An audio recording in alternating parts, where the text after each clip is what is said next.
Simpan dulu HP ya, simpan dulu ya. Wa qala idzan, Allah kemudian berfirman, Bismillahirrahmanirrahim. Innallaha wa malaikatahu yusalluna 'alan nabi.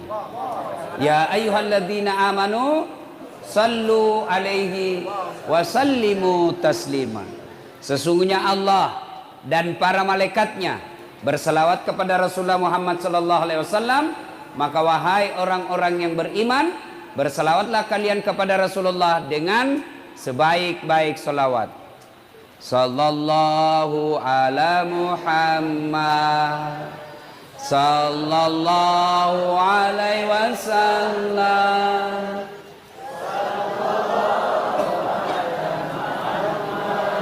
Sallallahu alaihi wasallam.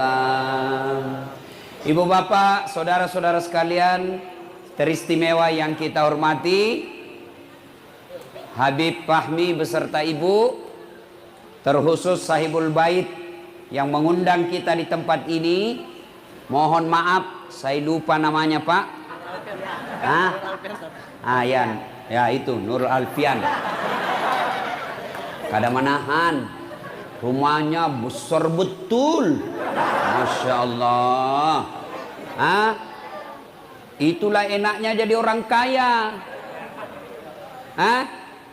Kalau orang kaya mau kalah kalian orang miskin. Benar. Orang miskin sholat, orang kaya juga sholat. Orang miskin tadarus, orang kaya juga bisa. Orang miskin Senin Kamis, orang kaya juga bisa. Tapi orang miskin pergi haji, diam-diamlah kau. Kenapa? Makanya kita berdoa mudah-mudahan makin banyak orang kaya yang mau ditempati rumahnya maulid. Banyak orang kaya di Berau ini belum tentu rumahnya mau ditempati untuk maulid. Masya Allah. Ya, doakan. Masih muda lagi. Berapa istrinya Pak Haji?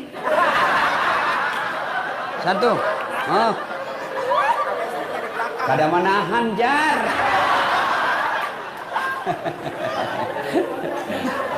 Ibu bapak, saudara-saudara sekalian, tanggal 12, dengar, tanggal 12, bulannya sama, Rabiul Awal, harinya sama, hari Senin. Nabi lahir hari Senin, tanggalnya 12, bulannya Rabiul Awal, tahunnya tahun gajah. Tapi ini hari Senin, tanggal 12, Rabiul Awal. Ada juga orang Bugis sini? Oh, banyak juga bubuhan Bugis ini. Ibu Pak Doko. Banyak memang. Di mana-mana saya ketemu orang Bugis. Saya ke Biduk-Biduk, banyak orang Bugis. Saya pergi ke Samarinda seberang, banyak orang Bugis. Saya ke Berau, banyak orang Bugis. Saya ke Bulungan, banyak orang Bugis. Saya masuk penjara, banyak juga orang Bugis.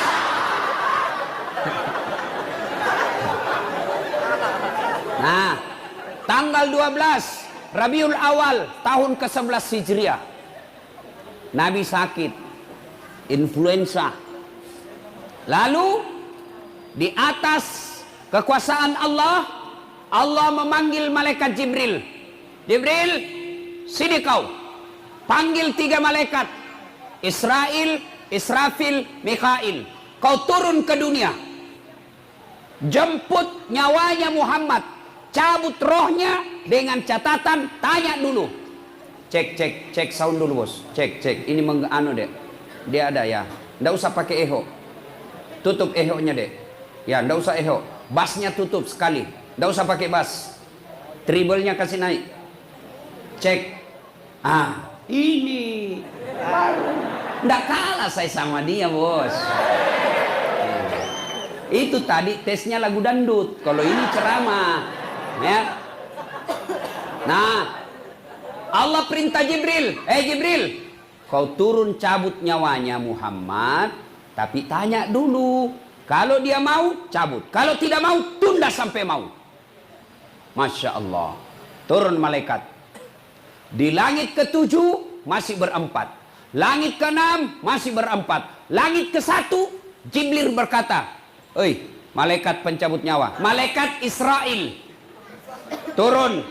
Lalu Jibril berkata, "Hei Israel, hari ini saya tidak bertugas. Hanya kau yang bertugas. Kau turunlah cabut nyawanya Muhammad. Saya tunggu kau di sini." Tapi kata malaikat pencabut nyawa, "Ya selama ini kamu kan yang ketemu sama Muhammad. Saya tidak pernah ketemu. Kamu yang bersahabat selama ini." Kata Jibril, "Anda kau aja yang turun." Turun malaikat Israel, Israfil, Mikail. Ketuk pintu depan rumah Nabi. "Assalamualaikum warahmatullahi wabarakatuh ya Rasulullah." Fatimah buka pintu. Tidak ada orang, Abah. Kata Nabi, "Sudah ada di dekatku." Lalu malaikat pencabut nyawa berkata, "Ya Muhammad, hari ini saya diperintah cabut nyawamu kalau kau mau. Menurutmu bagaimana?" Kalau bapak ditanya, apa jawabanmu? Tuan rumah kalau ditanya, apa jawabannya, Pak? Hah? Saya tahu jawabannya. Disuruh cabut nyawa Moji. Tunggu dulu, istri baru satu.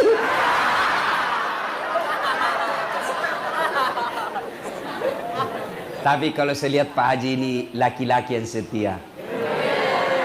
Kada wani.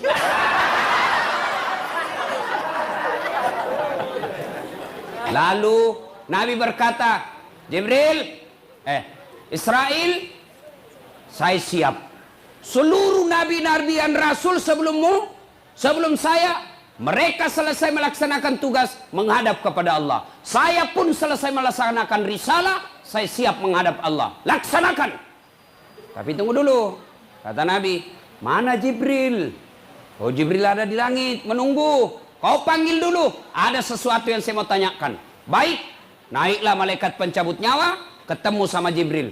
"Woi, Jibril, saya bilang memang kau ikut. Banyak sekali bicaramu. Dia cari kau temanmu." Turun malaikat Jibril. Itu malaikat Jibril kalau muncul depan Nabi, langsung muncul saja. Seperti yang iklan di televisi. Cuk. Wane piro. Pernah lihat iklan toh? Wane piro. Muncul. Lalu Nabi bertanya kepada Jibril, "Wahai Jibril, kalau hari ini saya harus menghadap kepada Allah, kalau hari ini saya harus dicabut nyawaku, tolong berikan saya kabar gembira. Tolong berikan saya berita yang menyenangkan." Lalu Jibril menjawab, "Ya Muhammad, seluruh malaikat yang pernah Allah ciptakan ngantri menyambut rohmu." Masya Allah, datang dikawal, Masya Allah. Ada juga ibu-ibu yang gosip saya lewat, ada lagi ibu-ibu yang gosip bilang, "Itu juga bajunya waktu di YouTube." Masya Allah. Lalu apa lagi Jibril? Kata Nabi, apa lagi? "Ya Muhammad, kalau kau punya dosa dan kesalahan, Allah telah mengampuni semua dosa-dosamu." Alhamdulillah, kata Nabi. Apalagi Jibril? "Ya Muhammad, engkau Nabi paling terakhir. Engkau Nabi yang paling buntut. Tapi meskipun engkau paling terakhir, haram seluruh Nabi yang pernah Allah turunkan. Dari Adam sampai Isa, haram masuk surga sebelum engkau lebih dulu masuk ke dalam surga." Alhamdulillah, kata Nabi. "Tapi Jibril, itu kan saya. Saya tidak cemas soal diriku. Saya tidak cemas pusing soal diri saya. Yang aku cemaskan umatku yang ada di berau. Meninggalkan telapak kaki, naik ke betis beliau, sampai ke paha. Berkeringat Rasulullah, mengeluarkan biji-biji keringat di pelipisnya, mengeluarkan keringat di dahinya. Lalu Jibril berbalik mundur. Lalu Nabi melihat Jibril. Lalu Nabi berkata, "Ya Jibril, kenapa kau palingkan wajahmu? Kenapa kau membelakangi saya?" "Ya Muhammad, aku hanya tidak tega melihat engkau dicabut nyawamu. Dek na lemuk nyawaku, minta kau reduk nyawamu. Tidak tega saya melihat engkau menghadapi sakaratil maut." Nabi lalu bersabda, "Ya Jibril, andai saja Allah tidak sayang kepadaku, aku akan rasakan betapa sakitnya sakaratil maut ini." Lalu Nabi berdoa, "Ya Allah, sakitnya sakaratil maut ini jangan engkau timpahkan kepada umatku. Jangan kau berikan kepada umatku. Cukup saya semua yang tanggung sakitnya sakaratil maut. Seluruh sakitnya sakaratil maut ini timpahkan sepenuhnya kepadaku, jangan kau kasih umatku. Masya Allah, cintanya Nabi sama kita. Beda sama Dilan. Kalau Dilan apa? Jangan rindu, berat, pret. Ini Nabi apa? Sakit jangan kau berikan kepada umatku. Ya Allah, timpahkan semua sakitnya sakaratil maut kepadaku. Bapak tahu sakitnya sakaratil maut? Idris alaihissalam pernah memohon kepada Allah, ya Allah, saya ingin rasakan sakitnya sakaratil maut. Allah berfirman, betulkah ingin merasakan? Iya. Jibril, panggil malaikat pencabut nyawa. Cabut nyawanya Idris. Dicabut nyawanya, setelah itu dihidupkan kembali. Lalu Idris alaihissalam kumpul semua sahabatnya. Saudara-saudara sekalian, Anda mau tahu sakitnya sakaratil maut? Iya ya Rasul, 1000 kali kau dikuliti hidup-hidup baru sama sakitnya sakaratil maut. Pernah dikuliti di sini? Ada? Oh, kena silit.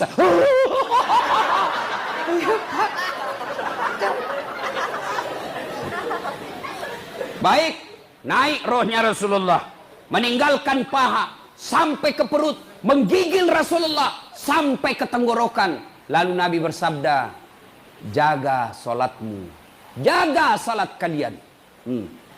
Satu, jaga salatmu.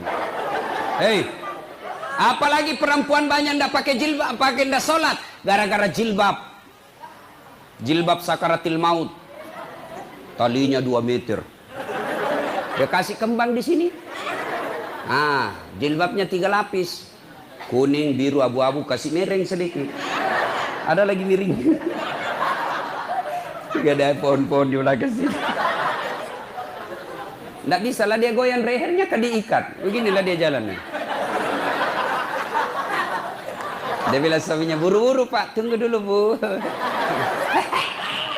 Beleng-beleng. Bu, jaga sholat kalian. Ya, jaga sholatmu. Hayya 'alas sholat. Tinggalkan tokomu, kau sholat. Ya dedek, mau sukses hidupmu? Nggak penting kau bahasa Inggris bro. Nggak penting kursus bahasa Jepang. Kenapa? Ada Google Translate. Saya pergi Itali. Tahu Itali? Tahu? Tahu Itali? Hah? Tanjung Redep terus sedikit. Nggak perlu saya tahu bahasa Itali. Saya ambil HP-ku. Tunjukkan rumah makan yang halal. Langsung diterjemahkan. Saya kasih lihat orang Itali. Langsung. Oh Yusin. Selesai. Nggak perlu bahasa Itali bos. Kalau kalian mau sukses, perbaiki sholatmu. Bapak-bapak capek sudah kau miskin. Karena tidak sholatmu kau tidak urus. Kalian mau sukses, sholat diperbaiki. Insya Allah kecil kasih kau Allah itu rumah. Kecil. Yang penting perbaiki sholatmu. Maka Nabi jelaskan, jaga sholat kalian. Naik lagi tenggorokan Nabi mau lepas. Jaga wasiat Nabi yang kedua. Jaga perempuan di antara kalian. Jaga istrimu. Jaga anak gadismu. Bapak-bapak, jaga ini istri-istrimu ini. Ya. Bu, kamu tidak boleh keluar rumah tanpa izin suami. Ini baru 10 menit pergi suaminya, ada WhatsApp temannya. Cepat kau sudah, cepat sudah pergi suamiku. Ada ibu-ibu yang jadi sama jumlahnya toh. Bu, patuhi suamimu. Kenapa bisa Ustadz? Karena ini suami-suamimu tidak bakal masuk surga sebelum engkau dihisap lebih dulu. Nih suami-suamimu tidak bakal masuk surga sebelum kalian diperiksa semua dosa-dosamu. Maka taati suamimu. Tak bakal suamimu selamat kalau istrinya kurang ajar. Maka taati suamimu, hidupmu berkah. Ini perempuan sekarang lelawan suaminya. Biar hitam jidatmu gara-gara sholat. Kau tadarus setiap hari di rumahmu. Senin Kamis kau puasa. tapi suamimu tidak ridha dalam hidupmu karena kau pembangkang, jangankan masuk surga, baunya surga diharamkan bagimu. Dengar itu ibu.